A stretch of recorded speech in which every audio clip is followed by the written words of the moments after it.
Assalamualaikum warahmatullahi wabarakatuh. Salam sejahtera buat kita semua. Jadi perkenalan diri saya, nama saya Rian Sastro Prawiro. Saya salah satu dosen di program studi Teknologi Pengolahan Hasil Perkebunan Politeknik Negeri Tapak. Di sini saya mengajar salah satunya mata kuliah Teknologi Pengolahan Kelapa Sawit, di mana capaian pembelajaran pada mata kuliah ini adalah menjelaskan mengenai peranan industri kelapa sawit, mampu menilai tingkat kematangan buah berdasarkan fraksi buah, mampu menjelaskan tahapan-tahapan proses pengolahan kelapa sawit dan inti sawit, mengetahui produk-produk turunan kelapa sawit serta proses pengolahannya, serta memahami konsep pembangunan industri kelapa sawit yang berkelanjutan. Dalam mata kuliah ini, mata kuliah ini sendiri memiliki SKS 3 SKS, di mana 1 SKS teori dan 2 SKS praktikum. Adapun deskripsi mata kuliah pada mata kuliah Teknologi Pengolahan Kelapa Sawit, yaitu peranan industri kelapa sawit dalam mendukung perekonomian Indonesia, tandan kelapa sawit sebagai bahan baku industri, panen dan penanganan pasca panen kelapa sawit, teknologi ekstraksi crude palm oil atau minyak kelapa sawit, teknologi pengolahan kelapa sawit, produk olahan pangan berbasis minyak sawit, pembangunan industri kelapa sawit yang berkelanjutan.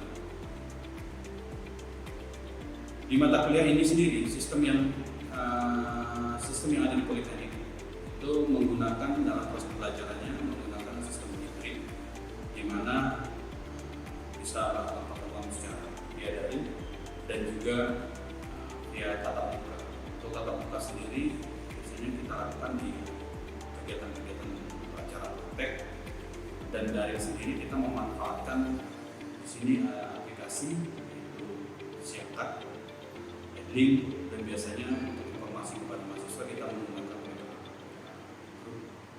Di mata kuliah ini materi ajar yang kami sampaikan yaitu sejarah pengembangan kelapa sawit, produk dan produktivitas kelapa sawit, prospek kelapa sawit dan perkembangan industri kelapa sawit, botanis kelapa sawit, karakteristik tandan buah kelapa sawit, pembentukan minyak dalam buah, kematangan dan kriteria matang panen, cara panen, mutu TBS dan sortasi, perebusan, pemipilan, pembantingan, pelumatan, ekstraksi minyak, klarifikasi atau pemurnian minyak, pembersihan atau pemisahan ampas dari biji sawit, fraksi ringan dan fraksi berat, pemecahan biji, dan terakhir pemisahan biji dengan cangkang. Untuk sistem penilaian, di sini pada mata kuliah teori, penilaiannya sendiri memiliki kriteria nilai untuk aktivitas 10%, tugas 20%, ujian tengah semester atau UTS 30%, ujian akhir semester itu 40%. Kemudian ada untuk acara praktikum sendiri kita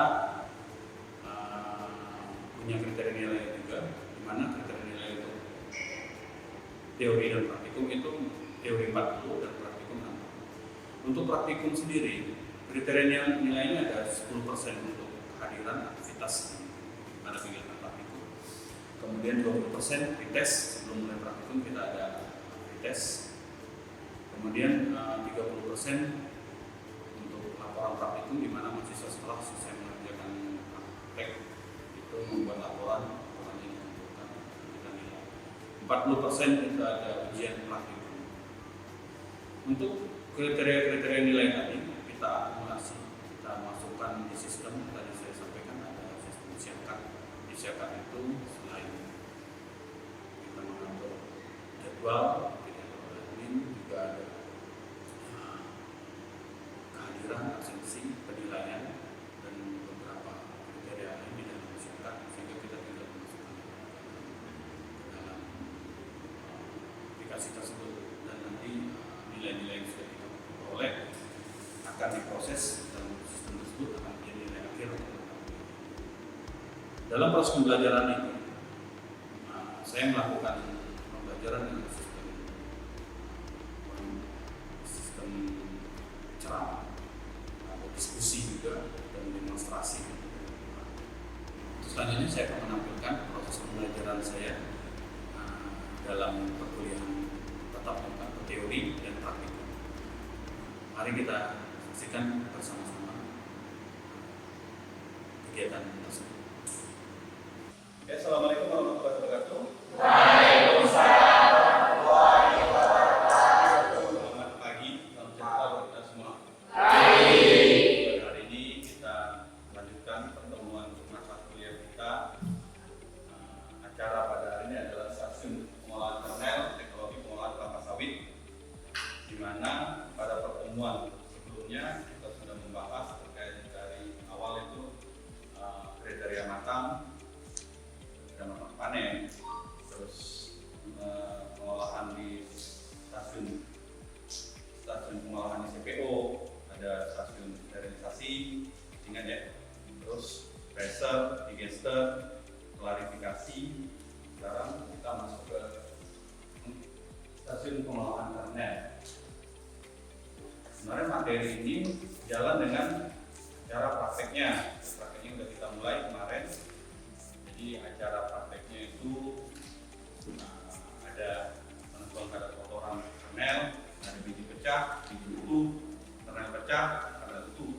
Terus ada terkait dengan perhitungan atau analisa kadar lemak dan juga kadar air dari kernel.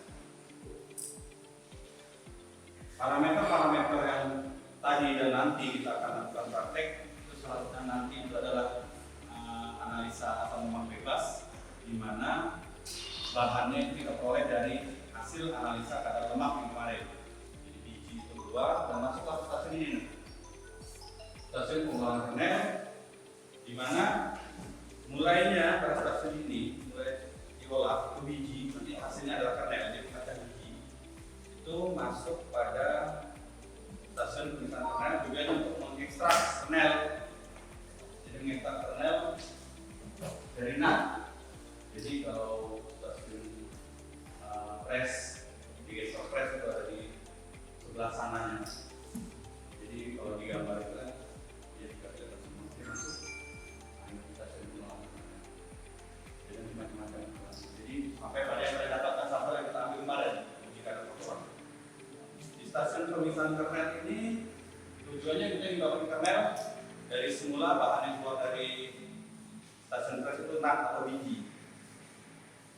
Di sini di stasiun pemisahan kernel ada pemisahan biji, nut dari serabut, terus pemecah nut, terus ada pemisahan kernel dari cangkang, ada pengeringan kernel, terus ada penyimpanan dan pengolahan kernel.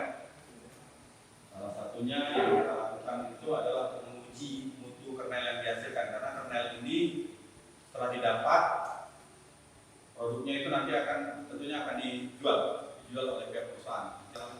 Kernel, kalau kita ingin mendapatkan kernel, tapi dapatnya cangkang. Itu juga dihitung. Kemarin sudah kita hitung pada kotoran, mana yang kernel pecah, kita bagi kan, presentasi yang dapat, mana yang cangkang pecah, itu ada standar di perusahaan. Standarnya pecah.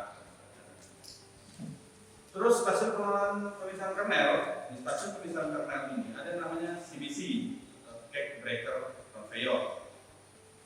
Jadi dia memisahkan cake ampas dari press untuk memudahkan memisahkan nut dan fiber. Nah ini yang saya bilang.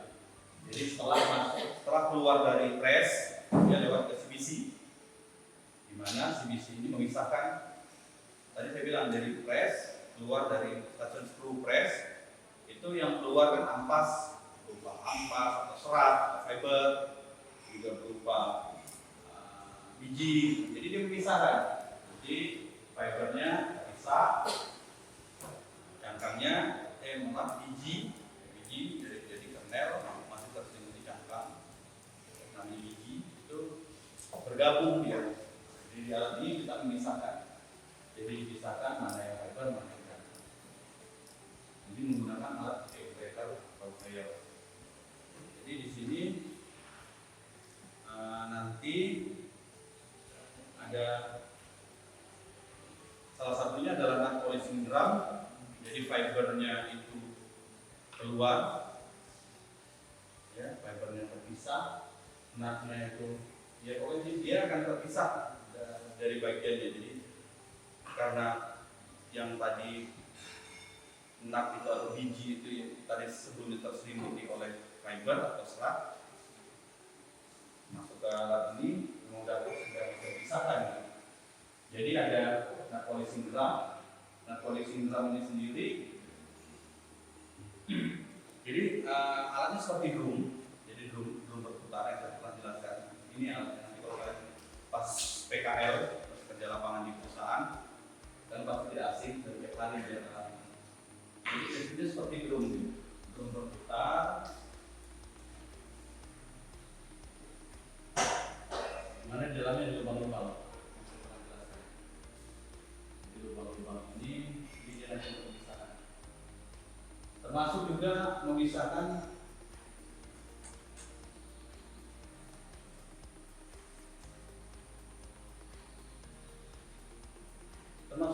dia berputar.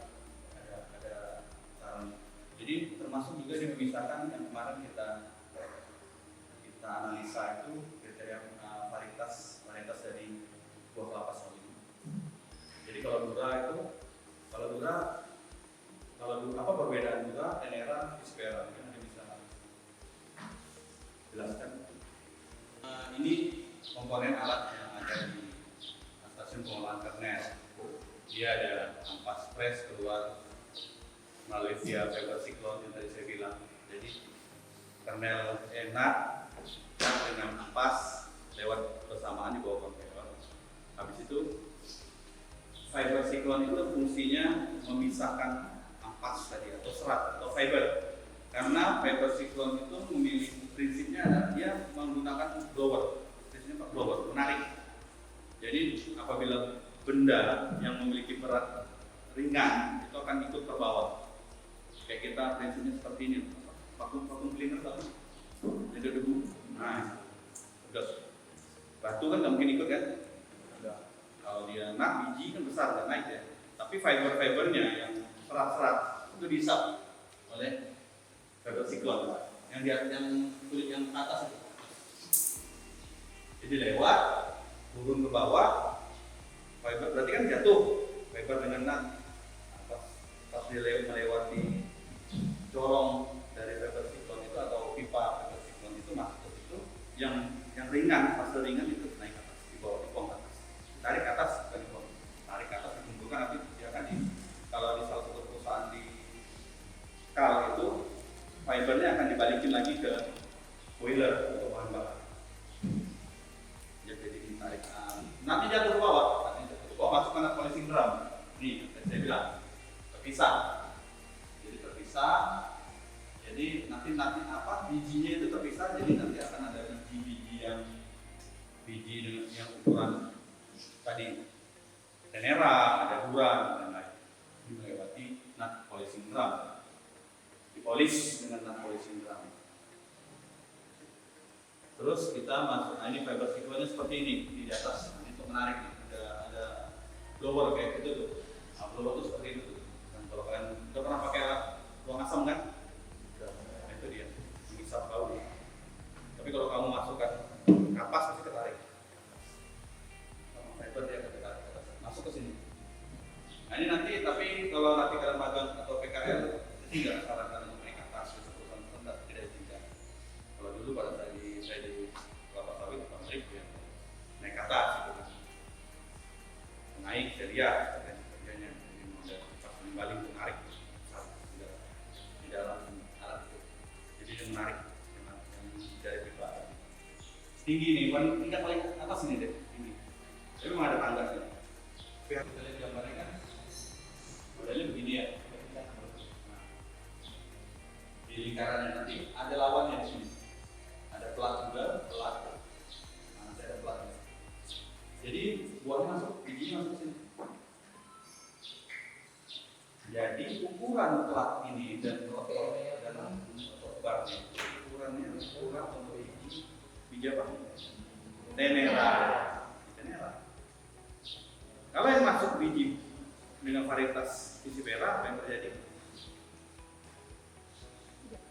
Tidak pecah, ya, tidak pecah. Karena dia tidak ketemu sudut-sudut dari rokok tadi tidak ketemu, sehingga dia tidak pecah. Kalau banyak buah Pisipera ya ikutlah ya bijinya sampai pada penampungan kernel. Nah, itu tidak diharapkan. Kalau dia banyak biji dura, apa yang terjadi? Biji dura, dia bijinya pecah. Ya. Bijinya akan pecah. Biji besar kan? Kadang-kadang ada kernel yang mengikuti ukuran biji juga. Artinya misalnya ukurannya diameter kemarin berapa? Kalau buka di dioksitnya ukuran diameter bijinya Tenera ini kan 1 ya 2,5 dura 2,5. Kalau dia 2 sampai 5 mm, otomatis bijinya ada yang mengikuti ukuran itu, malah mungkin bijinya seukuran malah mungkin kernelnya seukuran biji Tenera. Jadi harusnya dia tidak pecah. Kalau Tenera pecah di cangkang, akhirnya bijinya pecah. Dan kalau banyak biji pecah, kita pasti karena kotoran. Artinya bisa dimungkinkan dia buah apa? Banyak biji pecah, Pisipera. Karena settingan rotornya, settingan ukuran untuk pemecah bijinya itu disetting memang dengan diameter buah Tenera, dan Tenera di 1 sampai 2,5 mm. Kalau dia masuk buah Pisipera, dia tidak pecah. Berarti yang masuk adalah banyak nut utuh. Keluar dari alat ini dapatnya kernel. Kalau dia buah Pisipera, dapatnya nut utuh. Kalau dia masuknya buah dura, dapatnya kernel pecah. Selain itu buah dura juga kalau masuk dia akan merusak ini komponen ini aus. Karena terlalu keras cangkang dari buah dura, terlalu tebal, jadi cepat aus. Artinya penggantian atau perawatan rotor ini dia misalnya berapa kali proses, dan hitung standarnya. Untuk buah waktunya nggak bisa sama, karena sudah saya jelaskan terkait dengan produsen itu waktunya idealnya biasanya kalau untuk buah matang 85-90 menit gitu. Lewat matang bisa dikurangi, kurang matang buahnya mentah ditambah, tapi tidak ideal, perusahaan tidak menerima. Balik lagi ke standar pertama bahwa yang di dioxit atau di handbook yang saya berikan itu bahwa buah yang masuk dan boleh diolah itu standarnya harus matang berapa persen? Dia masih ingat? Buah kelapa sawit yang masuk diolah harus berapa persen? Standar? Tidak. Pertama atau dioxit pertama harus berapa persen? Berapa? 90? Tidak perlu lebih dari itu. Itu yang terjadi dengan banyak nut yang masih basah atau kadar airnya di atas 12, sehingga akan membuat kernel pecah. Terus kapasitas olahnya 8 ton nut per jam. Yang keluar dari proses itu ada kernel, ada cangkang, pecahan cangkang, dan ada kernel, dan mungkin ada kernel pecah. Itu dilakukan di separator kolom, terdiri dari 2 tingkat, di mana tingkat pertama ada 2 kolom paralel. Standar kernellosis di separator kolom dry cell-nya itu maksimal 1% dari sampel standar kernellosis. Jadi kernel yang hilang, kernel yang terbuang, dalam artian ya bukan dibuang tapi terikut ke cangkang, atau sel. Pemisahan kasar dengan hydrosiklon, pemisahan ketekanan 1 sampai 1,4, sedangkan pemisahan cangkangnya untuk kernel yang bertekanan 1 sampai 1,4, sedangkan untuk cangkangnya atau selnya bertekanan 0,8 sampai 1,2 bar. Standar kernellosis di hydrosiklon itu 1,5%. Ini dia hydrosiklon. Kalau kita lihat gambarnya, cangkang itu warna hitam. Terus yang inti atau kernel itu yang diarsir, ya, sudah masuk ke dalam, ya, ke dalam, itu dipisahkan. Jadi yang apa? Jadi intinya lari ke sebelah kiri, ya. Ini lari ke kanan, keluar itu. Jadi bawah masuk ke dalam suri tank itu, cairan, ya. Nah, itu dikeluarkan, itu dinaikkan ke atas. Jadi yang inti lari ke kiri. Intinya, belakangnya lari ke kanan. Bisa. Itu batasnya berapa tadi? Standarnya berapa kernelosisnya? Berapa? Tahu ya, pakai kernellosis kehilangan kernel. Bahasa losis, minyak, oilosis, kernellosis sudah diingat dari sekarang di PKL. Jangan asing itu. Berapa kernellosisnya? Kalian suruh analisa. Atau tahu kernellosisnya berapa? Oilosisnya berapa? Jadi kernellosis, kernel yang hilang, yang ikut ke yang terbuang. Dimasukkan air biasa ya, terus dimasukkan ke sana. Nanti perbedaan berjenis juga bisa pompa. Nanti yang kernel berjenisnya garingan dia lari ke sebelah kiri dan berat akan lari ke kanan.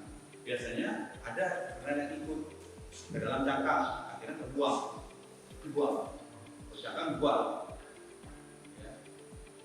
Karena di pabrik ada yang dijadikan bahan bakar boiler untuk menghidupkan pabrik tadi sebagai bahan bakar boiler, supply listriknya, energi. Sebelum itu ada satu lagi alat untuk pemisahan cangkang dan kernel, namanya laybat. Rata-rata pabrik pengolahan kelapa sawit di Kabupaten Kelapa hampir 90% punya laybat. Laybat itu prinsipnya sama, memisahkan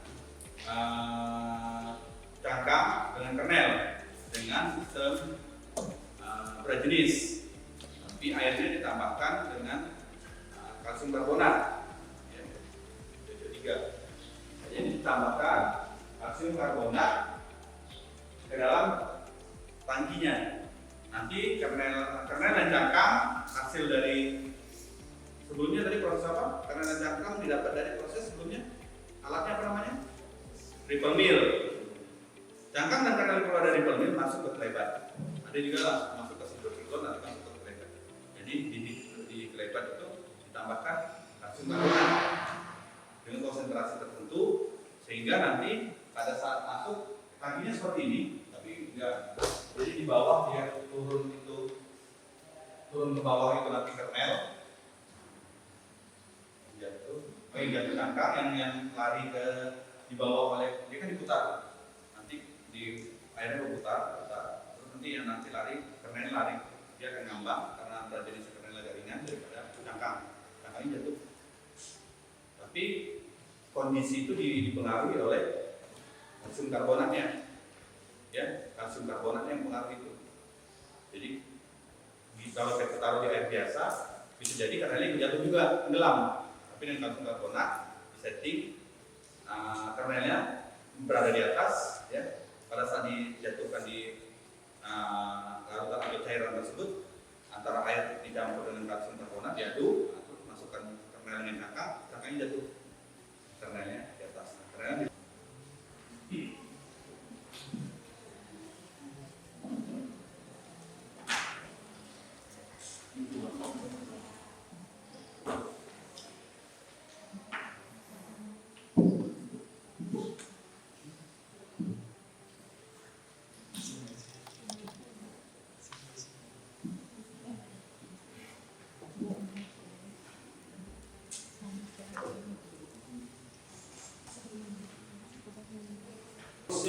jadi ini ya, kemarin juga sudah saya jelaskan.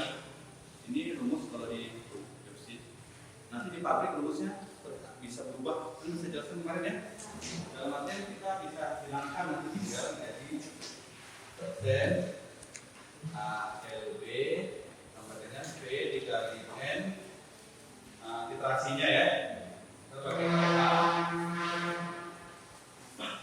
dikali BN, atau Nanti BM-nya tergantung nih. Kemarin kan saya ajarkan BM Palmitat. Nanti kalau dia laurat, kita lihat dulu antara CPO dengan kernel itu berbeda. Berbeda asam lemak yang paling tingginya. Asam lemaknya dominan apa? Kalau CPO itu dominan laurat atau palmitat. Kalau palmitat itu mus maksudnya apa? Ya, berbeda ya.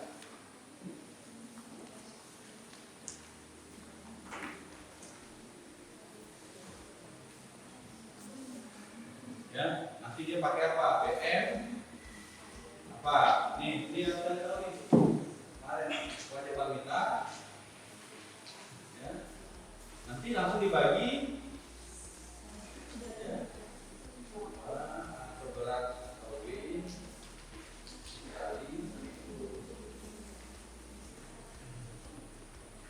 Nanti bisa dihilangkan. Kalau dia 256 berarti 2% hasil B-nya dengan B dikali N kalau A dikali 25,6 dibagi berat. Boleh seperti itu. Yang itu juga paham ini ya? Jadi ditimbang. Oke, udah sip berarti mudah-mudahan kita dapatkan ini karena minyaknya udah dapat. Iya, minyaknya udah. Ya. Nanti kita akan timbang nih minyaknya. Mudah-mudahan kita bisa dapatkan hasilnya. Kalau standarnya tadi kita harapkan ARB-nya 2%. Jadi biasanya kalau untuk minyak itu 5%. Mudah-mudahan kita bisa dapat 2 atau di bawah 2. Ada pertanyaan untuk ini? Kalau tidak ada, kita langsung ke acara. Kita langsung praktekkan pengujian asam lemak bebas dari inti sawit atau kernel yang mendapatkan asam lemak bebas. Ada yang mau tanyakan? Mudah-mudahan yang saya sebelumnya dijelaskan sudah jelas saya. Harapan saya nanti kalau di perusahaan PKL dengan PKL tidak bisa menjawab kalau cuma sekedar hanya seperti ini gitu. Maksudnya maaf, kalau cuma ditanyakan ARB itu apa, ya kan, rumus ARB.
Demikian deskripsi singkat dari saya. Semoga dapat memberikan manfaat dalam proses pendidikan pengajaran. Saya akhiri, saya Irianto Sastro Prawiro, dosen program studi teknologi pengolahan hasil perkebunan. Jangan lupa selalu berinovasi, terus berkarya, dan bermanfaat bagi orang lain. Wassalamualaikum warahmatullahi wabarakatuh. Salam jaya pertanian.